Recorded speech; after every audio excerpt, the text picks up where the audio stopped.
जब पूरी हरी हरी घास चरने लगे भैंस, तो उसके एक सींग पर ये पैर में रखता था और दूसरे सींग पर दूसरा रखता था।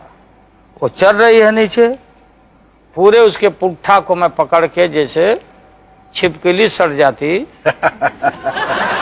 जब गर्दन भारी हो भैंस के तो भैंस ऐसे उठावे, छड़क के मैं पीठ पर बैठ जाता था। और वो पूरी भैंस को, एक बार ऐसी गलती हो गई, भैंस पैर बढ़ा दिया, मेरा पैर नीचे चला गया और ये पूरा का पूरा नाखून मेरा भैंस के नाखून से समाप्त हो गया। लेकिन आप तफरी के लिए, मनोरंजन के लिए क्या करते थे? गर्मी के दिन में चूंटे बड़े बड़े होते थे। चूंटा होता काला, जी, जो बहुत जोरों से बड़े काटता है। और किसी लड़का को, दोस्त को तंग करना है तो सोया हुआ है, चूंटा का पीछा का भाग काट देते थे, पकड़ के कान में सटा दिया। तो रात को हम सब बच्चे जुटते थे गांव में, सोने के पहले सो नहीं जाते थे, और एक दूसरे का कान पकड़ के झुंड बना के, चूंटा हो चूंटा मामा के घैलिया काहे फोरल हो चूंटा, अब पूरा कान ऐसे रहे। फिर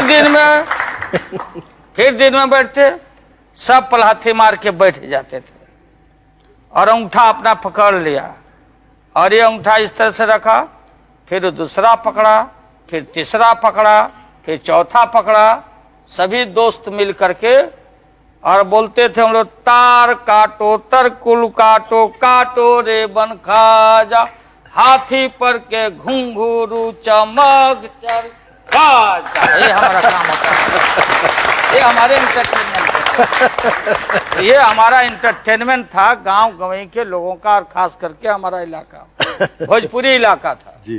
तो कोई तो, फिर उसके बाद कहीं नाच वो चाया कभी कभी, तो जाके हम लोग बैठे। मैं आपके एंटरटेनमेंट की बात चली है तो कुछ ऐसे लोगों को बुलाता हूं जो उस एंटरटेनमेंट से जुड़े हुए हैं। बच्चे प्लीज बैठ जाएं और गौर से सुने कि बाबूजी जब शरारत करते थे तब क्या होता था। प्लीज पधारें राम प्रवेश यादव जी, राजदेव यादव जी और रामप्रीत यादव जी, बचपन के दोस्त लालू जी। आइए, पधारिए पधारिए, आइए आइए। लालू जी बता रहे थे कि कैसे बचपन में जो है शरारतें करते थे आप लोग मिलकर, और कैसे किसी के कान पे जो है चूंटा चिपका दिया किसी।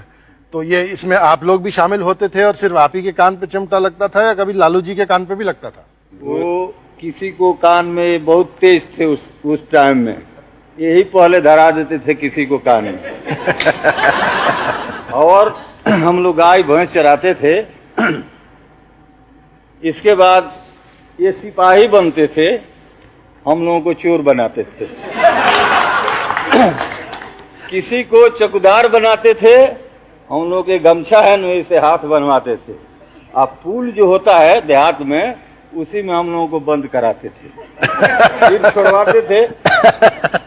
इसके बाद जब हम लोग कहे कि हम लोग आज सिपाही बनेंगे, तो ये दरोगा बन जाते। तो ये लालू जी बता रहे थे कि आप लोग खूब बैठ के जो है दिन में कभी रात में खूब गाने वाने गाते थे, खूब संगीत होता था गांव का। तो उसमें से कोई ऐसे गीत वगैरह आप लोगों को याद है? हाँ, हमको थोड़ा याद है। हाँ जी, तो फिर फरमाइए ना। बेंगवा थे, का नहीं थे बोला। एक नाम बेंगवा रखे हुए थे, बेंगवा माने फ्रॉग। ये बहुत धूर्त था उस समय, इसका नाम था, हम लोग रखे थे बेंगा, नाटा था हमसे। वो पोखरा में छठ व्रत के अवसर पर जब गांव भर की महिलाएं जुटती थी छठ करने के लिए, तो ये तैरना जानता था, खड़ा होकर तैरता था, और हमको तैरने नहीं आता था। ये हमको कुआं में डुबा देना चाहता था। तो वो बोला, आए लालू भाई, ये लालू भाई आओ, इतने पानी है। तो हम उत्साह में चले गए, ये किनारे हट गया, हम गज से जाकर डूब गए। ये बात को छिपा रहा। तब ये हल्ला हुआ, सारी महिलाएं लोग गए, हाथ में हाथ लगा के टान के हमको लाए।